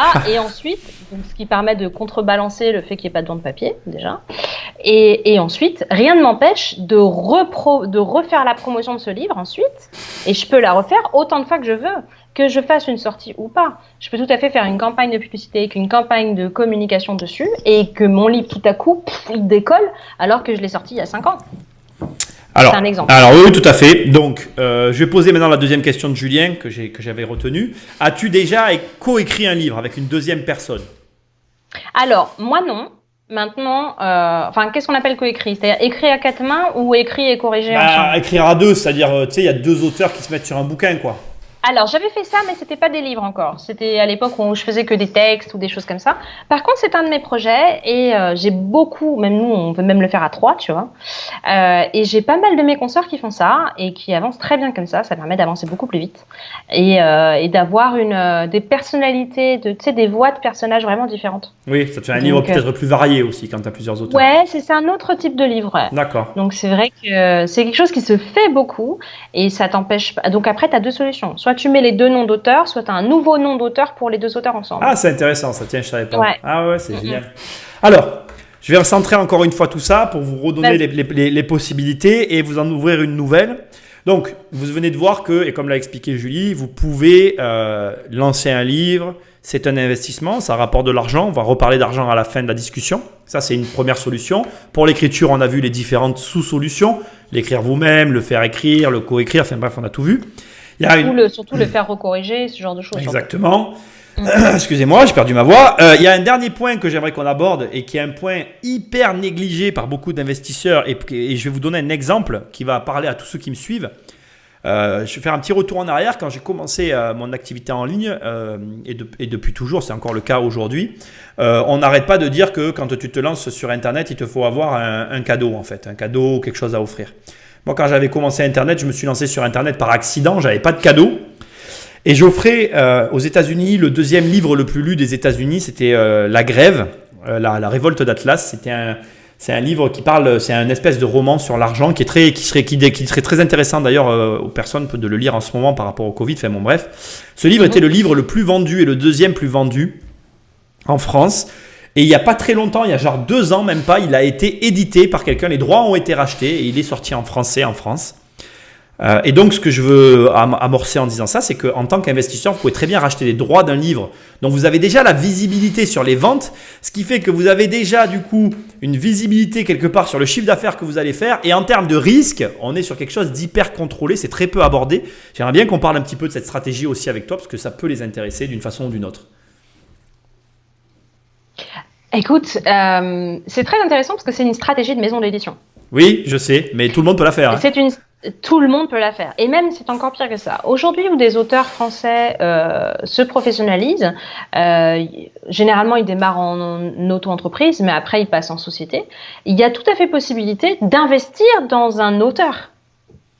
Oui, je vois ce que tu veux dire. Ah ouais. D'acheter des parts d'une société, d'investir dans un auteur et dans un business, de la même façon qu'on serait producteur de cinéma. Encore une fois, je fais le. Ouais, tu fais le parallèle. Mais qu'on soit producteur de cinéma ou qu'on investisse dans un projet immobilier, de la même manière, on peut investir dans un projet artistique.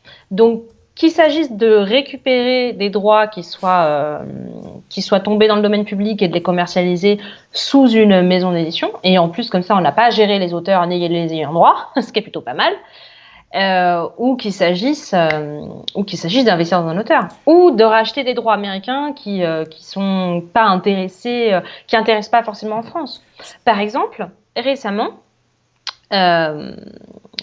j'ai découvert que The One Thing The One Thing, c'est un livre qui est vraiment très très puissant Et il n'y avait pas d'édition en français depuis très longtemps. Ah ouais, je savais pas. Et il est reparu au début janvier dans une maison d'édition 4 millions sur rue. Je ne donnerai pas le nom devant tout le monde. Mais dans une maison d'édition, il est reparu. Mais ça faisait genre 20 ou 30 ans qu'il n'existait plus en français. Ah ouais. Non, mais il y a des... Honnêtement, je pense que il y a beaucoup de... Et c'est une pépite. Ouais, il y a beaucoup de gens qui sous-estiment ce marché-là. C'est pour ça que c'est intéressant qu'on en parle. Je pense qu'il y a quelque chose à y faire. Après, c'est pas à moi à dire à chacun ce qu'il doit faire, mais c'est intéressant d'aborder. Mais tu vois, là, on est en non-fiction. Mais je pense qu'en fiction, on a le même type de possibilités. Ah oui, je suis convaincu. Je vais te donner un exemple. Il y a une maison d'édition en romance, donc c'est pas Harlequin, hein, c'est Hugo Roman. Je vais égaliser, j'ai parlé d'Harlequin, donc je vais parler de Hugo aussi, mais Hugo Roman qui a notamment démocratisé ce qu'on appelle la New Romance, qui est arrivée avec plein de blockbusters en France, des américaines et tout qu'ils ont traduit. Et ben, avec cette nouvelle vague de lectrices de romance, ils se sont mis à ressortir des classiques. Donc, ils ont récupéré des Jane Austen qui étaient tombées dans les droits communs. Donc, Jane Austen, c'est un grand classique de la romance. Et ils ont fait une super belle cover hyper modernisée. Et ils ont fait de l'argent avec ça. Ils ont fait un carton, mais tu m'étonnes.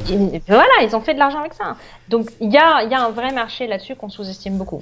Il y a une maison d'édition vers chez moi ici, tu dois connaître cette histoire, qui avait racheté les droits de la série The Millennium, tu sais, qui avait fait un film. Oui. Ils avaient acheté les droits à l'époque, le livre vivoté, voilà. Il avait eu son comment on appelle, il a eu son premier film qui avait hyper bien marché dans les pays scandinaves, là où je sais plus trop où. Le film a été réadapté, il a fait un carton total, la maison d'édition, elle est passée à un autre niveau, mais quasiment que grâce à ses droits d'un bouquin que personne n'attendait, qui était un espèce de petit bouquin qui a eu son moment de gloire, un petit peu la même histoire que l'auteur des livres The Witcher, qui a suite aux jeux vidéo que tu dois connaître aussi. Même histoire, c'est-à-dire que là on est face à un bouquin, les droits étaient détenus par une petite maison d'édition, un livre. Les droits d'exploitation, voilà, les droits d'exploitation dans la langue du pays, donc français. Les droits étaient dans cette petite maison d'édition. Le bouquin a connu un succès retentissant en langue anglaise, mais il marchait pas bien dans les autres langues, c'était comme ça. Il y a un jeu vidéo qui sort, The Witcher, que vous avez dû tous connaître. Il y a eu le 1, le 2 et le 3. Le 3 a fait un carton, mais plein. Et là, les ventes des livres ont explosé avec, quoi. Et pour finir le parallèle, et après j'arrête de t'embêter avec ça. Tu m'embêtes pas du tout. Je suis tellement convaincu que c'est un patrimoine qu'à 100%. Ah oui, mais il y a des études qui montrent aussi sur les mangas japonais, qui est quand même un phénomène socioculturel, que tous les mangas qui ont une adaptation visuelle, donc en dessin animé, réalisent genre 10 ou 20 fois plus de ventes, et que c'est à 100% corrélé. D'ailleurs, tous les mangas où leur parution en animé s'est arrêtée pendant la parution du livre, les ventes du manga ont chuté de 50% suite à l'arrêt de la vidéo. Donc ça montre vraiment que, en fait, il y a aujourd'hui, et les gens qui nous regardent, qui sont des investisseurs, vous ne savez peut-être pas, mais vous avez autour de votre paysage, et en plus culturel, parce que des fois vous allez avoir des origines comme moi j'ai des origines yougoslaves par exemple. Je pourrais très bien avoir dans ma famille un livre de Yougoslavie qui est hyper connu dans le pays et qui n'est pas connu en France, qui est une pépite et qui mérite que une chose, qu'il y a un mec comme moi qui investisse dedans pour le traduire en français et le développer à une autre échelle, quoi, voilà. En fait, c'est le type d'investissement où personne ne vous attend. Je suis d'accord. Tu vois. Donc, c'est vraiment un océan bleu. Et d'autres exemples que je peux donner, typiquement Dragon Ball. Ah oui. Dragon Ball, à la base, c'est un manga. Donc, tous ceux qui sont de notre génération, ça va leur parler, hein. Mais même plus jeunes. Donc, à la base, c'est un manga. Il n'empêche que la quantité de chiffre d'affaires qui a été fait sur l'animé et sur toutes les versions, j'ai appris qu'il y avait eu Dragon Ball Super, j'ai raté ça visiblement, mais il y a eu une nouvelle série, etc. de Dragon Ball, donc sur toutes les versions, traduites en plusieurs langues, enfin c'est un chiffre d'affaires c'est colossal.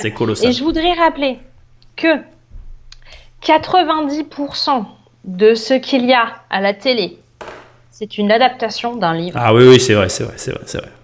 Donc, quand on part de ce principe-là, il faut savoir qu'aujourd'hui, toutes les productions de cinéma, de séries télé sont à la recherche d'auteurs, d'œuvres originales, de romans déjà sortis, de séries. Il existe même une chaîne, un truc de type Netflix, mais de romance qui s'appelle Passionflix, où c'est que de la romance, tu vois. D'accord. Et si on te donne un exemple, tous les films de Noël sur Netflix, ou sur la 6, ou sur machin, tout ça, c'est des harlequins. Ah ouais. C'est un truc de fou. Tout ça, c'est des romans qui sont déjà sortis, adaptés du roman 2. Tu peux chercher n'importe quel film qui a marché. Ça sort d'un livre. Ça sort d'un livre. Ouais. Les Marvel sortent d'un livre. Ah oui, oh bah là. Donc, ce sont des exemples. Voilà. Donc, le livre est vraiment un investissement auquel on ne vous attend pas et qui a un potentiel, mais juste énorme. La différence, c'est qu'il n'y a pas beaucoup de monde qui ose le faire. Ça, c'est vrai. Ça, c'est vrai. Bah, je parle pas forcément de les écrire, mais, oui, mais même ne serait-ce que investir dans le livre. Investir. Là, c'était un peu. Je voulais aborder ce soir ce live sous cet angle-là, qui est un angle un peu original, qui est pas beaucoup abordé et qui est un réel angle. Clair. D'ailleurs, je te remercie. J'ai rarement l'occasion de pouvoir parler d'argent, du livre comme ça, parce que c'est tabou, tu comprends. L'art ne devrait pas faire d'argent. Donc, je suis ravie de pouvoir parler d'argent avec vous. C'est d'autant plus, je dirais, comment dire, c'est d'autant plus malsain d'avoir ce raisonnement-là que même les plus grands artistes. Tout à l'heure, tu parlais de Michel-Ange, mais à l'époque de Michel-Ange, tous ces mecs, ils avaient des mécènes. Et aujourd'hui, je trouve qu'on n'a aucun moyen de savoir aujourd'hui. Si Michel-Ange, qu'est-ce qu'auraient produit ces gens-là s'ils n'avaient pas eu de mécènes? Moi, je me suis toujours posé cette question quand j'étais jeune. Ils seraient morts de faim? Non, mais ils seraient morts de faim. Mais si tu veux, leurs œuvres, elles sont aussi conditionnées par les attentes de leurs mécènes. Ce qui veut dire que, ce que j'essaye moi de dire, c'est qu'une œuvre, elle aurait pu être peut-être encore plus grande si elle avait été enclin, ou plutôt libre de financement. C'est-à-dire que quand quelqu'un te finance, tu es redevable de ce financement. Et donc, tu as quelque part, j'ai envie de dire, l'obligation de contenter ce pourquoi on te paye. Si tu dépends plus de personne, jusqu'où ils auraient pu aller, qu'est-ce qu'ils auraient produit? C'est ça que les gens ne comprennent pas. Ils voient l'argent comme quelque chose qui pervertit les choses, mais ça ne pervertit pas du tout dans le sens que ce qu'ils imaginent. Ça pervertit le rapport qu'on a à l'argent. Quand tu dépends de quelqu'un, tu fais ce qu'attend l'autre pour avoir cet argent. Quand tu dépends de personne, tu fais ce que tu veux en fait. C'est même pire que ça. Quand tu dépends de quelqu'un, tu vas déjà jusqu'au bout. Oui. Quand tu dépends de personne, tu mets 20 ans pour écrire ton roman et il voit jamais le jour. Ça, c'est vrai aussi. Il y a aussi cette dimension-là que je n'avais pas, mesurée. Oui, c'est vrai. Après, on peut pas savoir exactement, mais le fait est que avoir des œuvres qui sont cadrées dans le cas, par une commande, par exemple, n'empêche pas la créativité et même souvent t'oblige à encore plus de créativité. Ah oui, tu le vois comme ça, toi, d'accord. Ouais, je le vois comme ça. Parce que quand ton esprit est trop libre, tu vas un peu n'importe où. Et si tu vas n'importe où, tu tiens pas ton lectorat. Dans le livre, moi, je le vis vraiment comme ça. Mais c'est comme quand tu dois faire un portrait. Après, on peut opposer différents peintres, voilà, etc. Mais je voudrais quand même rappeler quelque chose. Antoine de Saint-Exupéry, je pense que ça parle à tout le monde. Oui, celui qui a écrit Le Petit Prince, Aviateur, etc. Antoine de Saint-Exupéry, lui, à la fin de sa vie, était super pauvre. Il a été dans une merde noire. C'est triste, hein. Il y a plus d'exemplaires du Petit Prince qui se vendent dans le monde que la Bible. Ah ouais, c'est triste. Donc, il faut savoir que les ayants droit d'Antoine de Saint-Exupéry se sont écharpés pendant des années pour les droits. Et que lui, de son vivant, il crevait la dalle. Oh. Donc, ne serait-ce que pour ça, il faut vraiment envisager le livre comme un business d'entertainment et on le fait avec amour, on le fait bien, quoi. Ah oui, mais l'argent n'empêche pas la réussite. Après, c'est des idées reçues. Ça, après, voilà, c'est encore un autre problème. Je voudrais qu'on parle maintenant rapidement. Salut Dups. J'aimerais bien qu'on parle maintenant rapidement. Après, on va prendre vos questions d'arriver au cinéma. On a eu cette discussion, alors je sais pas qu'est-ce que tu peux en dire ou pas, mais à quel moment un bouquin, un roman bascule dans le cinéma? Il y a un nombre d'exemplaires qui doit être vendu, ou alors il faut avoir atteint un certain chiffre d'affaires de vente. Quels sont les déclencheurs?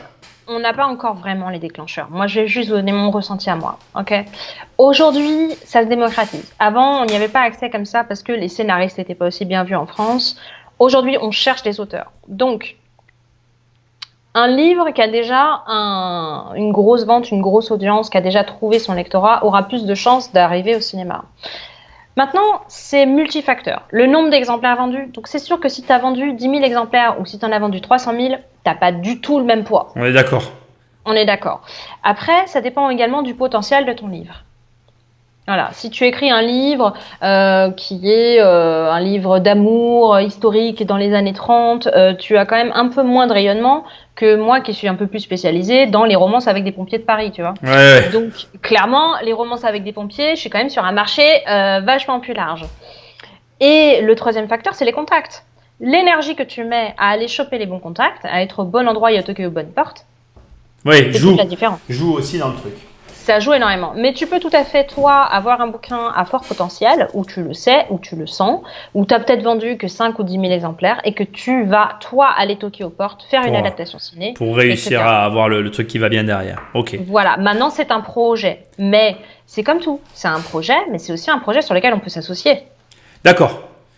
Donc, Tu vois ? tu as la possibilité de travailler avec des gens qui vont t'accompagner dans ce processus. Tout à fait. Quentin, on va répondre à ta question. Avant, je veux qu'on revienne maintenant à l'argent, parce que j'ai amorcé tout à l'heure la pompe, on va la finaliser. J'aime bien quand on parle d'argent. Voilà, on va parler d'argent. Alors, est-ce que maintenant, tu peux donner, en termes de chiffres, je ne cherche pas à avoir les tiens de chiffres, juste une généralité. Moi, je vais te donner un peu ce que j'ai, ce que j'avais sur mon livre.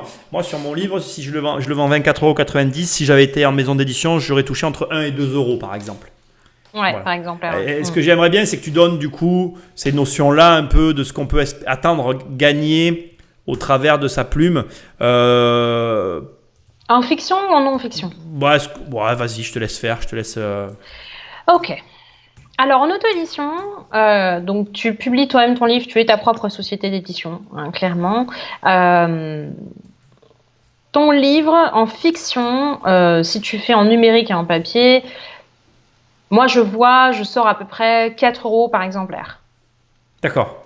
Voilà, de mes romans, en auto-édition, en numérique et en papier. Ok. Voilà, 4 € par exemplaire. Donc voilà, après, si tu veux savoir combien ça peut faire à l'année, moi je sais en moyenne avec les romancières avec qui je travaille, on a des chiffres d'affaires qui tournent dans la moyenne, dans la bonne moyenne, hein, qui tournent entre 30 000 € et 110 000 € de chiffre d'affaires. Du coup, ça c'est aussi intéressant. Je vais juste en France, hein, voilà, en France. Je vais juste l'expliquer aussi rapidement. Je ne suis pas là pour faire du conseil fiscal. Il faut savoir qu'en France, on a ce qu'on appelle la maison des artistes. On est affilié à la maison des artistes. Donc, c'est pas la peine de raisonner en termes de auto-entreprise, etc. non. C'est pas ton cas à toi, peut-être. Non, c'est pas mon cas et c'est pas le cas de la plupart des romancières avec qui je travaille, puisque la maison des artistes, c'est quand tu es chez un éditeur. Quand tu es toi-même auto-édité, tu déclares en micro-entreprise ou moi en société, tu vois. D'accord. Oui, donc là, tu pars par une société. Toi, tu raisonnes pour une société. Je raisonne pour une société. Par contre, ce qui est intéressant, c'est que la plupart des romancières avec qui je travaille, d'accord, et de ma communauté, nous, on ne fait pas imprimer le bouquin, on n'a pas de stock, on ne s'occupe pas de la vente de notre livre. C'est ça qui est intéressant. C'est-à-dire qu'aujourd'hui, tu peux tout à fait vendre des livres à la méthode, ce que j'appelle dropshipping. C'est-à-dire que tu fais la communication sur ton livre et ton livre est disponible chez les libraires numériques, en numérique et en impression à la demande. Donc, toi, ce que tu touches, ce que tu déclares en chiffre d'affaires, c'est pas le prix du livre, c'est seulement ce que tu touches. J'ai compris. Donc, quand je te dis que mon chiffre d'affaires, si je te dis que mon chiffre d'affaires il est de 100 000, en vérité, il faut que les 100 000, c'est de mes 4 €, tu vois. Ouais, je comprends. C'est pas le vrai coût du livre. C'est pas le vrai coût du livre.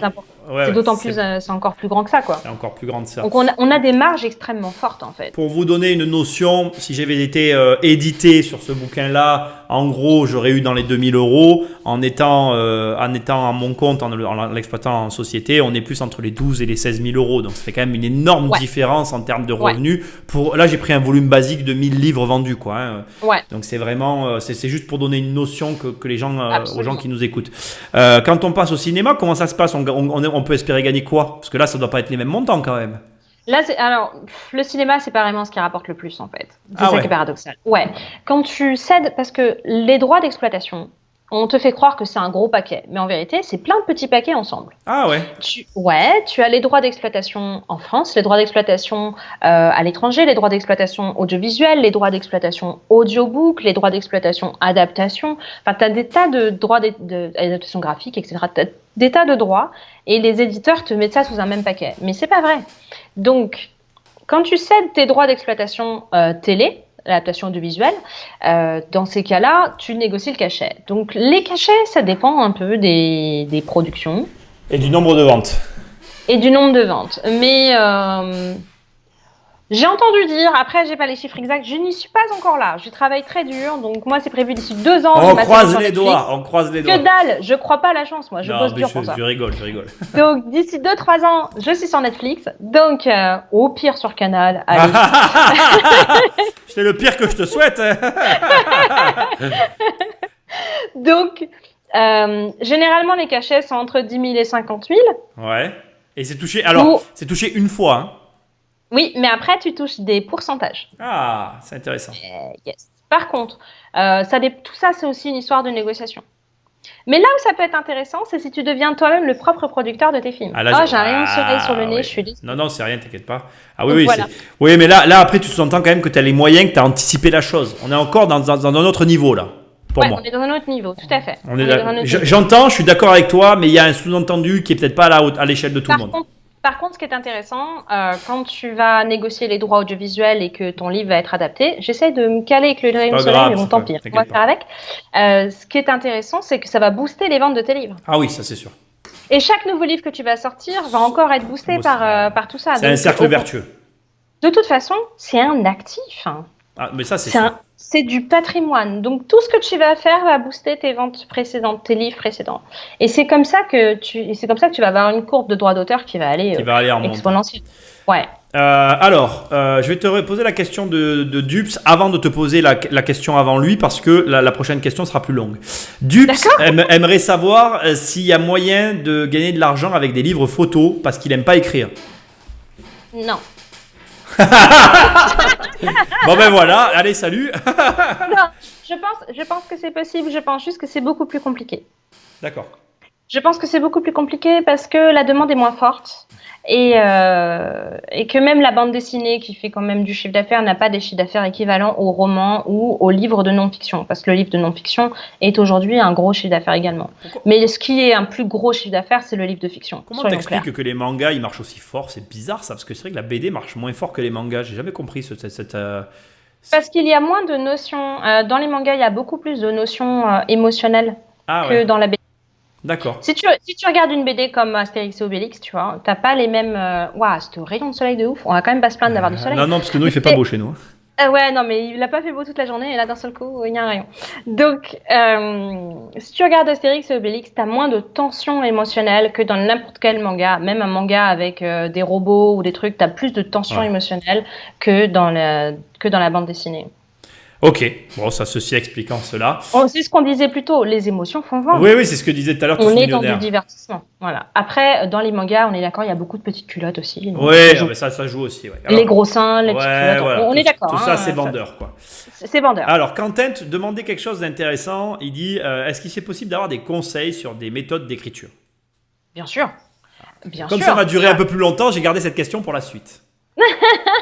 Des conseils sur des méthodes d'écriture. On est d'accord, on parle de fiction, on parle de non-fiction Écoute, bon, moi c'est une majorité d'investisseurs, mais je pars sur de la fiction parce que pour moi, de toute façon, ça peut s'appliquer. Enfin, l'un peut s'appliquer à l'autre. Mais vas-y.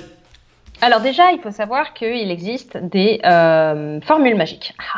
Des trames. Il existe des trames, exactement. Il existe une trame, notamment, que tout le monde connaît, qui est le voyage du héros. Vous ne le savez pas, mais vous la connaissez, cette trame-là, et vous la voyez tout le temps. En fait, tous les best-sellers, tous les blockbusters de cinéma, tout est fait à travers cette trame-là, parce que c'est quelque chose qu'on a intériorisé. Ça fait partie de notre histoire culturelle commune mondiale. Et tous les contes sont écrits là-dessus, voilà. Donc, connaître des trames, connaître la trame principale, ce qu'on appelle le voyage du héros, connaître différentes trames possibles et savoir articuler ça, c'est comme connaître ses gammes. Voilà. Donc la vérité, c'est qu'écrire, ça s'apprend. C'est la même chose que la caverne, c'est ça? Ouais, mais il y a un peu de ça, ouais. D'accord. Et est-ce que tu... Alors, par exemple, tu vois, moi, quand j'ai écrit mon bouquin, j'ai regardé, on peut trouver, alors je vous le dis, il y a des conférences, en ligne que vous pouvez trouver d'auteurs qui vous expliquent un peu leur méthode d'écriture. Je trouve ça moi j'en ai écouté pas mal, je trouvais ça très intéressant. Et notamment, en tout cas, moi c'est ce que j'ai fait. J'en ai tiré un espèce de plan que j'essaye de suivre maintenant quand j'écris des bouquins, certains types de livres, parce que c'est là où je vais te rejoindre, Julie. Est-ce que tu penses paradoxalement que dans le bouquin de non-fiction, du coup, il y a aussi des trames? Ouais. Ah ouais, tu penses aussi qu'il y en a là-dessus? Ouais, sauf que c'est pas la même trame. D'accord. D'abord, je pense que c'est pas la même trame. Alors déjà, sur le livre de fiction, alors, je fais un peu ma pub, mais moi j'ai fait une masterclass d'écriture que je vais recommercialiser bientôt, donc on en reparlera si vous voulez. Donc voilà, pour expliquer le voyage du héros, qui est la trame principale qu'on va retrouver dans tout ce que l'on fait. Et l'un des premiers conseils que je vais vous donner de toute façon pour écrire, c'est de faire un plan, quoi. Arrêtez avec le écrire à fil de l'eau, c'est bon, c'est fini ça. Faites un plan, faites des fiches personnages, créez un véritable univers. À partir de là, vous pourrez travailler. Maintenant, pour le livre de non-fiction, le côté trame de l'ordre du voyage du héros tel qu'on a pu le dire, on l'utilisera pour tout ce qui va être autobiographique, pour toute la partie qui va être storytelling. Donc typiquement, le voyage du héros, c'est le monde ordinaire du héros, l'appel à l'aventure, il se passe quelque chose pour lequel on a besoin de lui, appel à l'aventure qu'il va refuser, etc. Il va finir par y aller, il va découvrir un nouvel univers et il va avoir l'aventure dans ce monde extraordinaire.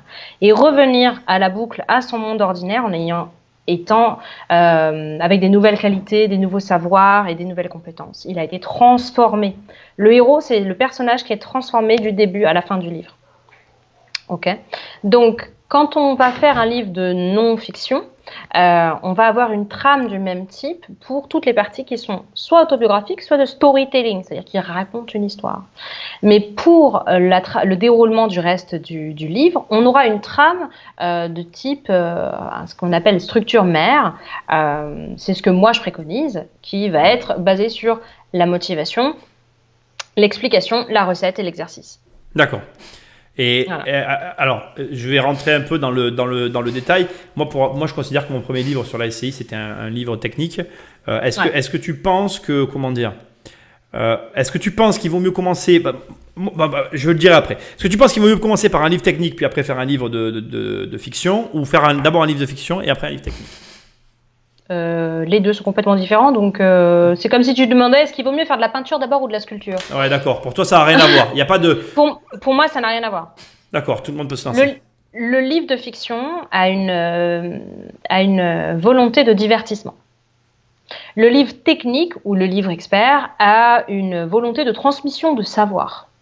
Le livre technique, d'autant plus. Le livre expert, en plus, il a une mission également presque marketing derrière. Oui, puisque c'est une entrée dans ton marketing. Enfin, voilà. Mais ça a deux objectifs différents. Oui. Et pour toi, tout le monde peut écrire un livre? Je te repose la question, je l'aurais posée tout le long, je suis désolé. En non-fiction, c'est clair que tout le monde peut écrire un livre, ça c'est certain. Et je pense qu'en fiction aussi. Maintenant, oui, parce qu'on a tous des styles différents, on est tous sensibles à des styles différents. Il y aura peut-être quelqu'un qui aura un style qu'on trouvera plus basique, moins élaboré, mais il y a un lectorat pour ça. Oui, c'est vrai. Et il y a quelqu'un qui aura un style très alambiqué, hyper technique dans sa fiction, et il y a un lectorat aussi pour ça. On prend l'exemple de la science-fiction. En science-fiction, tu as ceux qui aiment les trucs super capillotractés, qu'il faut en plus que ce soit super logique, il faut vraiment le truc hyper scientifique et tout, et t'en as d'autres qui veulent juste des extraterrestres, quoi. Et se divertir. Et se divertir. D'ailleurs, il y a de la romance avec les extraterrestres, on n'en a pas trop en France, mais aux États-Unis, ça cartonne. Ah ouais, c'est ouf. Ouais, on a des trucs aux États-Unis qui ne sont pas encore arrivés en France qui vont faire des cartons. Le marché anglophone, et donc j'imagine, c'est une question bête, mais. Il n'y a pas de question bête. Ouais, je sais, mais bon, le marché anglophone est forcément beaucoup plus grand que le marché français. C'est lequel le marché le plus grand actuellement? Parce que si tu te bases sur la langue, le plus gros marché, c'est la Chine. Mais quel est le marché le plus... C'est en étant sur le marché américain qu'on est le mieux rémunéré? Le problème du marché américain... Alors oui, le marché anglo-saxon, parce que ça ne se cantonne pas à l'américain, d'accord? Le marché anglo-saxon est celui qui fonctionne le mieux. Pourquoi? Parce que la Chine, les gens n'ont pas une culture de lire de la fiction. D'accord. Donc ils n'achètent pas des bouquins. Ah, en Chine, il n'y a pas un gros marché du livre? Il n'y a pas un gros marché du livre. C'est fou ça. Du livre de fiction, non. D'abord, les Chinois n'ont pas le temps. Ah ouais, et si tu regardes au Japon, le livre de fiction ne marche pas tant que ça. Surtout le manga. Pourquoi? Parce que les gens n'ont pas le temps. Et ouais, c'est pas la même culture, donc du coup. Et tu vois par exemple l'Inde. Ouais. L'Inde n'est pas un gros marché pour le livre. C'est un marché potentiel, mais c'est pas un gros marché parce que la culture est plus vers le cinéma, par exemple. Ah ouais, d'accord. Culturellement, c'est différent. D'autant plus que tous les Indiens, même s'ils sont plus d'un milliard, tous les Indiens ne savent pas forcément lire. Eh oui, on n'y pense pas à ça, c'est vrai. On n'y pense pas. Donc, quand on pense au marché français, on s'arrête au marché français, on a tort. Il y a un marché francophone énorme. Par exemple, on sous-estime beaucoup l'Afrique. Eh oui, Alors que l'Afrique est en plein développement et ça c'est vrai. qu'une grosse partie de l'Afrique est francophone et que les œuvres francophones les intéressent beaucoup. Eh oui, oui, c'est vrai, on n'y pense pas à ça. Et, On- et le marché espagnol, c'est un gros marché aussi, j'imagine. Le marché espagnol est un bon marché, enfin c'est pas un si gros marché que ça, Ah ouais, je voilà, pensais qu'il était clairement. Par contre, c'est un marché intéressant. Mais il y a des marchés qui sont sous-évalué. sous-évalués, sous-évalués. Donc le marché américain est un très anglo-saxon et américain est un très gros marché, mais il y a beaucoup de concurrence. Ah, je savais pas. Par contre, bah si, il y a vachement de gens. Donc va sortir ton épingle du jeu. Quand en plus toi t'es pas américain, Ouais. tu as plus de mal à faire ta communication. Parce que j'ai pas mal de mes consoeurs et clientes qui disent oui, je vais faire traduire mon bouquin en anglais et tout. Je dis meuf. Ton livre, est-ce qu'il est sur la table de nuit de toutes les lectrices françaises? Non. Alors pourquoi tu vas aller conquérir les États-Unis? C'est quoi l'idée? C'est beaucoup plus compliqué dans un marché sur lequel on parle pas la langue. Tu vois? Ah oui, oui, oui, je vois ce que tu veux dire. Ouais. Mais c'est sûr qu'aux États-Unis, c'est plus facile de faire des millions puisque voilà, Le mais il volume faut est être là. là-bas. Ouais. Mais les marchés sous-évalués, par exemple, actuellement, c'est l'Allemagne. Ah ouais. L'Allemagne est typiquement un marché sous-évalué. Pourquoi? Il y a assez peu, notamment en romance, en polar aussi. Mais je pense également dans les pays froids, ça peut être intéressant aussi, tous les pays nordiques. Il y a assez peu d'auteurs de romance, par exemple. Et ce qui fait que les pays nordiques et l'Allemagne lisent en anglais. Naturellement, ils vont aller lire en anglais, puisqu'ils sont plus fluides que nous en anglais, donc ils vont lire des œuvres originales en anglais. Ce qui fait que quand tu fais l'effort de traduire dans leur langue, Ils vont. jackpot. Ah ouais, ouais, je vois ce que tu veux dire. J'ai une de mes consoeurs qui fait plus de la moitié de son chiffre d'affaires en Allemagne, elle parle pas un mot d'allemand. À Paris, Schlebedisch. Ah ouais, c'est fou ça, j'aurais jamais cru. Ouais. Elle fait la moitié de son chiffre d'affaires en Allemagne. Ah, ça me fait réfléchir, tu vois, parce que c'est vrai que. Avec son livre traduit, et elle, tout ce qu'elle fait, c'est une publicité Facebook. Hein. C'est tout.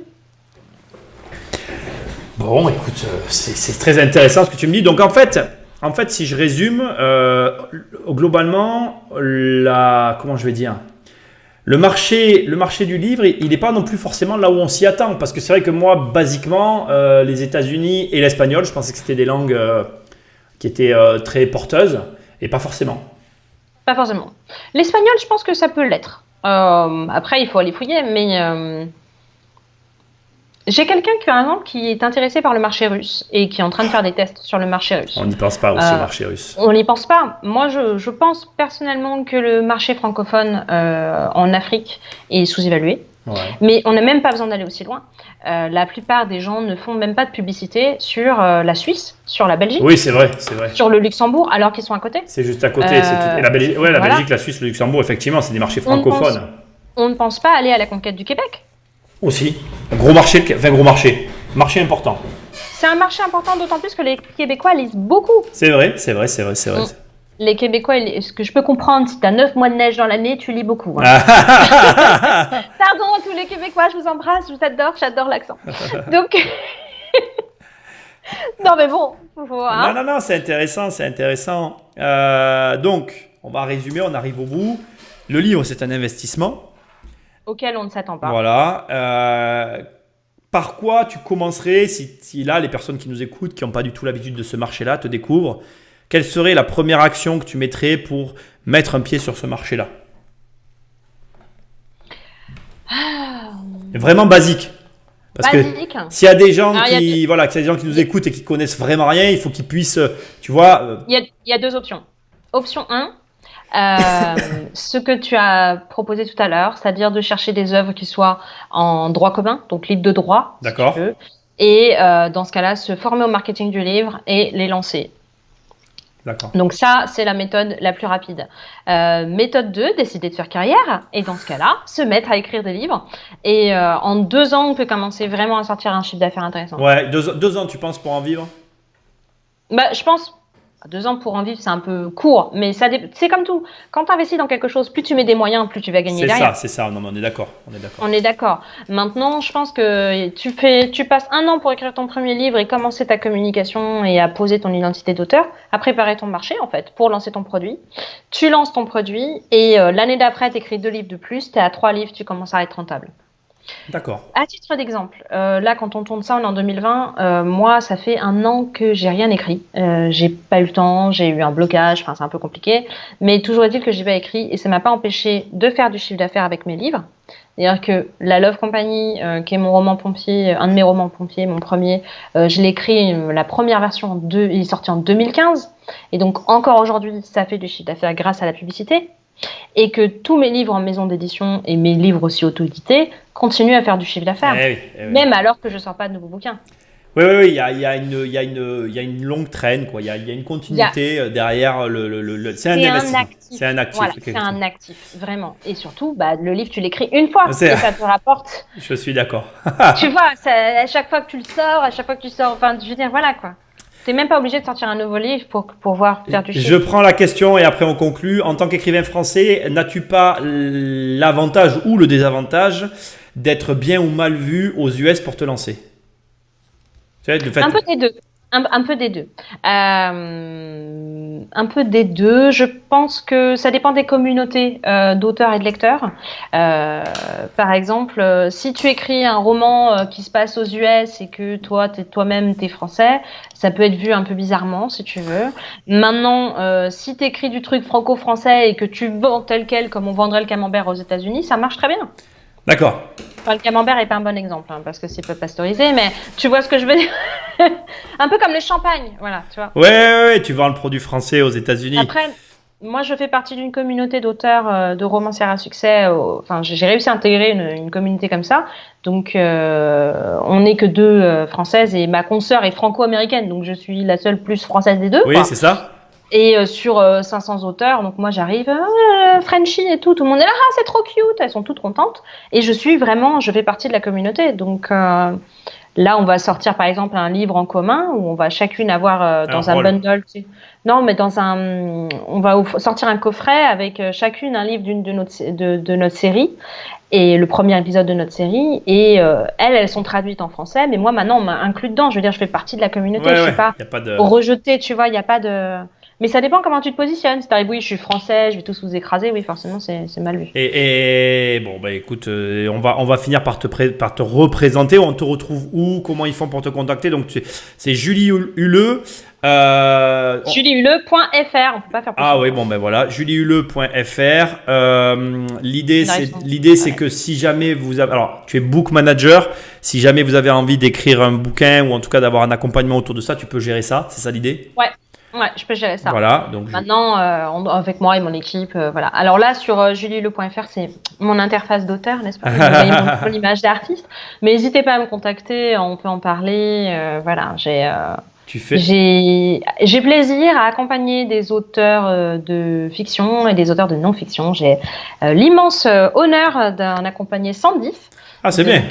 Ouais, 70 en fiction et 40 en non-fiction.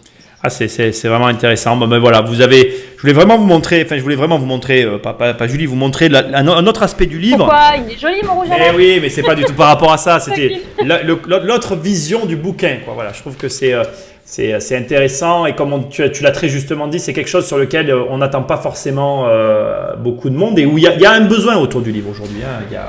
Il y a un vrai besoin, en fait, pas seulement autour du livre, mais autour du divertissement.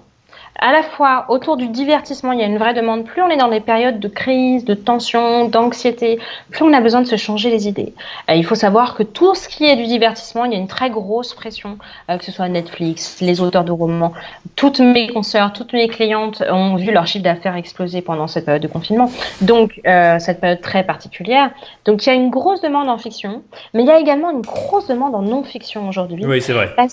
Parce que on est à l'ère du développement personnel et les gens veulent devenir des meilleures personnes. Et le livre est, depuis la nuit des temps, un des meilleurs, pas la nuit des temps, depuis Gutenberg, un des meilleurs vecteurs de savoir et de connaissances en fait, pour s'améliorer. Voilà. Donc le livre est plus que jamais, que ce soit en numérique ici, donc là j'ai des fictions là-dedans, ou que ce soit en non-fiction, en papier, le livre plus que jamais est un produit qui est extrêmement demandé. Et je voudrais rebondir sur un truc. Vas-y. D'abord, je voudrais vraiment te remercier parce que ça me fait plaisir de pouvoir parler du livre en tant que business. C'est quelque chose qui est mal entendu. en France. Bah, tu peux juste dire que c'est tabou en fait. Je crois que c'est ça la tabou, réalité. voilà, c'est tabou. Ok, voilà, il y a des gens qui voudraient me lyncher sur la place publique. Mon Dieu, elle fait de l'argent avec des bouquins. Donc je suis ravie d'avoir affaire à une audience qui entend ces choses-là. Et la deuxième chose, c'est qu'aussi, je tiens à vous dire et à vous avouer que le livre est un produit extrêmement facile à vendre. C'est beaucoup plus facile de vendre un livre que de vendre une bouteille d'eau, clairement. C'est pas faux. C'est vrai que c'est très ancré dans nos mœurs et en plus on est quand même éduqué pour lire des livres. Hein. En France, on fait de la lecture assez jeune, donc c'est vrai que ça reste hyper intéressant. Rapidement, donc je te prends les deux dernières questions. Enfin, une remarque qui est très rigolote. Julien te demande si tu as lu le livre Devenir riche sans argent. Bah, figure-toi que pas encore. Figure-toi que pas encore. Par contre, j'avoue que le titre est méga catchy. J'ai kiffé. On avait fait l'interview, la première interview avec Nicolas. J'avais adoré le titre. J'avais dit, mais ça peut que marcher avec un titre pareil. D'un point de vue marketing, c'est grandiose. Bah écoute, en tout cas, moi je m'en suis pas caché. Le hasard a fait que je suis bien placé dans les recherches Amazon et ça contribue effectivement au fait que le livre se vende. Le hasard, mon œil. Ouais. Non, il n'y a pas de hasard. Ça, c'est du talent, mon cher. Alors Quentin nous dit, si le confinement revient tous les ans, la demande va encore plus augmenter. Pour aller dans le sens de ce que tu dis. Oui et non. Je pense que la demande va de plus en plus augmenter de toute façon parce que les gens viennent de plus en plus à la lecture. Ils reviennent, parce ils avaient délaissé, ils y reviennent. Je suis d'accord avec toi. Ils reviennent de plus en plus à la lecture. Et ceux que vous choperez pas par la lecture, vous les choperez par les droits dérivés que vous allez vendre ça, c'est sûr. Bon, en tout cas, tout le monde est en train de... Voilà, tout le monde te remercie. Ils ont adoré le live. Merci à tous. Julie Huleux, épelle-le rapidement avec .fr et on en reste.